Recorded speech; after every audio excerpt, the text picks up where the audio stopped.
Avant de plonger dans cette histoire incroyable, pensez à vous abonner à la chaîne et à activer la cloche. Ici, chaque récit a quelque chose à dire, et vous ne voudrez pas en manquer un seul. Le lycée Ridgewood High était réputé pour ses couloirs bruyants, ses casiers grinçants, et surtout, pour ses brutes. Parmi elles, Brandon, Derek et Kyle dominaient chaque recoin, imposant leur loi avec des regards méprisants et des coups sournois. Personne n'osait les défier, et beaucoup s'étaient déjà pliés à leur règne de terreur silencieuse. Ce jour-là, un nouveau visage franchit les portes de Ridgewood. Ethan Carter, 16 ans, entra seul, son sac noir bien ajusté sur l'épaule. Il avait un air réservé, presque fragile, et ses vêtements simples ne trahissaient aucune richesse ou statut particulier. Ses cheveux bruns légèrement en bataille et ses yeux verts perçants lui donnaient pourtant une allure différente, mais personne ne s'en préoccupait encore.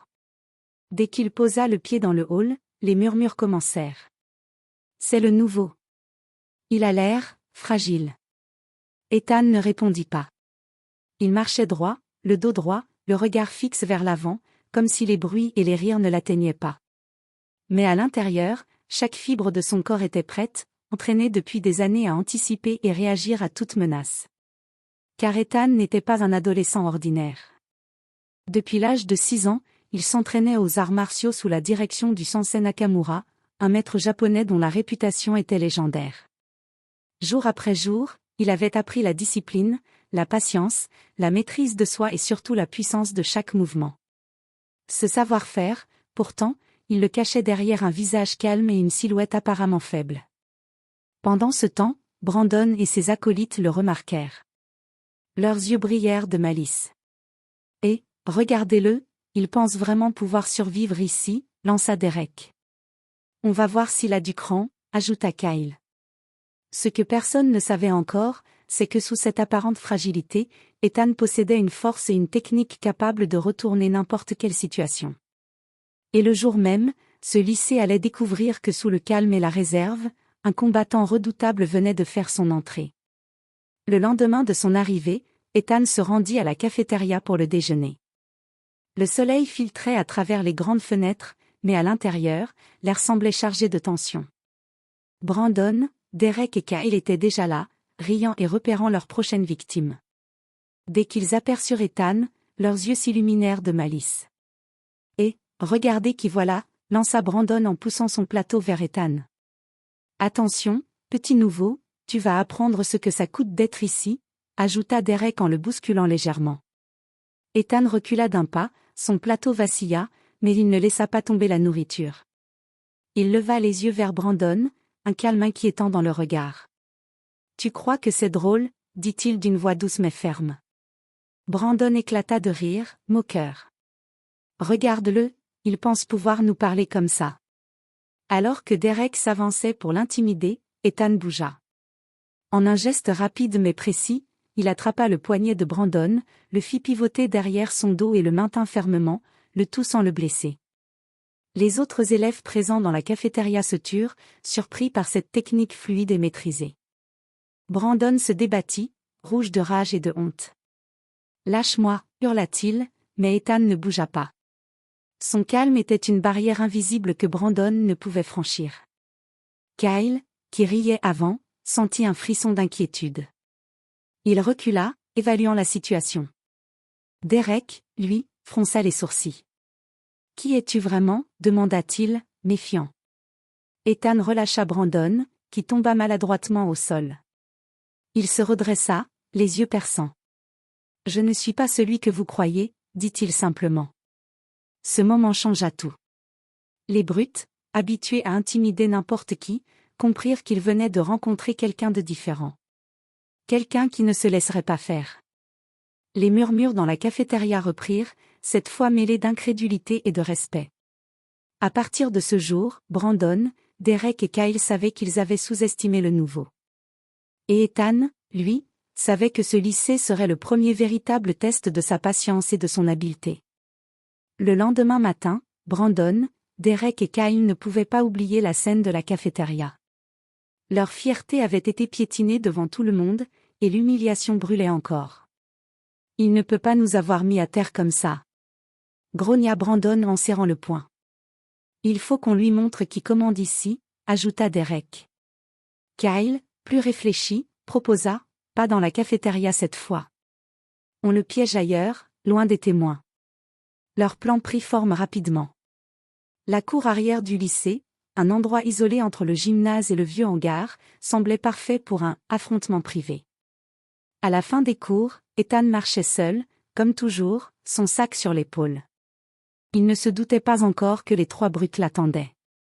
Et, Carter, hurla Brandon depuis l'ombre des arbres. Ethan leva les yeux et les reconnut immédiatement. Il sentit une légère tension dans son dos, mais son calme ne fléchit pas. Les brutes se précipitèrent sur lui, chacun visant à l'intimider ou le frapper. Mais Ethan n'était pas du tout surpris. Il esquiva les coups avec fluidité, chaque mouvement calculé, chaque pas précis. Derek tenta un crochet, mais Ethan s'accroupit, faisant passer le bras de Derek au-dessus de son épaule et utilisant la force de l'attaquant pour le projeter au sol. Kyle essaya de l'attraper par derrière, mais Ethan fit un pivot rapide, attrapant le bras de Kyle et le déséquilibrant sans jamais le blesser gravement. Brandon, voyant ses amis à terre, tenta une charge désespérée. Ethan resta calme, inspira profondément, et en un seul mouvement, il le fit tomber au sol à plat ventre, les mains derrière le dos, immobile mais intact. Le silence s'installa. Les autres élèves qui passaient à proximité stoppèrent, bouche bée, en voyant la rapidité et la précision des mouvements d'Ethan. Brandon se releva, haletant, les yeux remplis de haine et de respect. « Qui es-tu vraiment » murmura-t-il. Ethan le regarda droit dans les yeux et répondit simplement. « Je vous ai prévenu. Ne sous-estimez jamais quelqu'un. » À partir de ce jour, les brutes comprirent que la menace qu'elles avaient ignorée n'était pas un simple garçon fragile. Ethan Carter était un combattant brutal, mais toujours juste, contrôlé, et impossible à intimider. Les jours qui suivirent la confrontation dans la cour arrière changèrent complètement l'ambiance au lycée. Les brutes ne parlaient plus de manière arrogante à Ethan. Au contraire, elles évitaient ses regards et reculaient instinctivement lorsqu'il s'approchait.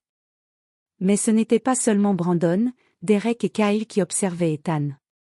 Les autres élèves, ceux qui avaient souvent été victimes de harcèlement, commencèrent à remarquer sa force tranquille et son courage.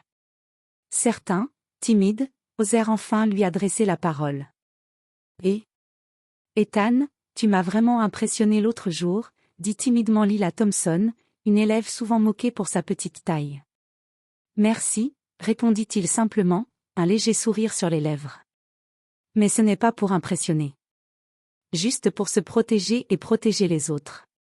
Pendant que le respect d'Ethan grandissait, un nouveau défi apparut, le club de lutte de Ridgewood, réputé pour être impitoyable, avait entendu parler de ses exploits. Le capitaine, Marcus Hill, un adolescent imposant et arrogant, défia Ethan publiquement. « Tu crois que tu es fort ? Viens prouver ça sur le tatami. » Ethan accepta calmement. Ce n'était pas un défi pour prouver sa supériorité, mais pour tester ses propres limites et montrer qu'il ne se battait jamais pour humilier les autres. Le jour du duel, la salle de sport était remplie de spectateurs curieux. Les brutes, silencieuses, observaient depuis les gradins. L'atmosphère était électrique. Marcus, sûr de lui, attaqua le premier. Mais Ethan esquiva avec une fluidité incroyable, chaque mouvement calculé, chaque geste précis. Le combat devint un ballet de techniques maîtrisées, projection, esquive, blocage parfait. Marcus, surpris et frustré, réalisa rapidement que sa force brute ne suffisait pas. Finalement, Ethan immobilisa Marcus au sol, le maintenant fermement mais sans violence excessive. Le silence de la salle fut remplacé par un tonnerre d'applaudissements. Les spectateurs étaient stupéfaits, le nouveau, que tout le monde croyait faible, venait de battre le meilleur lutteur du lycée avec discipline et contrôle. Marcus, haletant, leva les yeux et murmura. « Tu es incroyable. » Ethan se releva, ramassa calmement son sac, et dit. « La vraie force, ce n'est pas d'écraser les autres. C'est de savoir se maîtriser, et protéger ceux qui en ont besoin. » À partir de ce jour, Ethan n'était plus seulement le nouveau, il était un symbole de respect et de discipline, un modèle discret mais imposant pour tous ceux qui l'entouraient. Quelques semaines après sa victoire face à Marcus, Ethan avait trouvé sa place au lycée. Les brutes l'évitaient, ses camarades le respectaient, et même certains élèves populaires commençaient à lui adresser des sourires approbateurs. Mais le calme était sur le point d'être brisé. Un nouvel élève fit son apparition, Troy Benson, un adolescent massif et arrogant, transféré d'une école réputée pour ses combats clandestins. Troy avait entendu parler d'Ethan et de ses exploits. Mais au lieu de simplement chercher à le défier, il voulait l'humilier publiquement et prouver que personne ne pouvait surpasser sa puissance.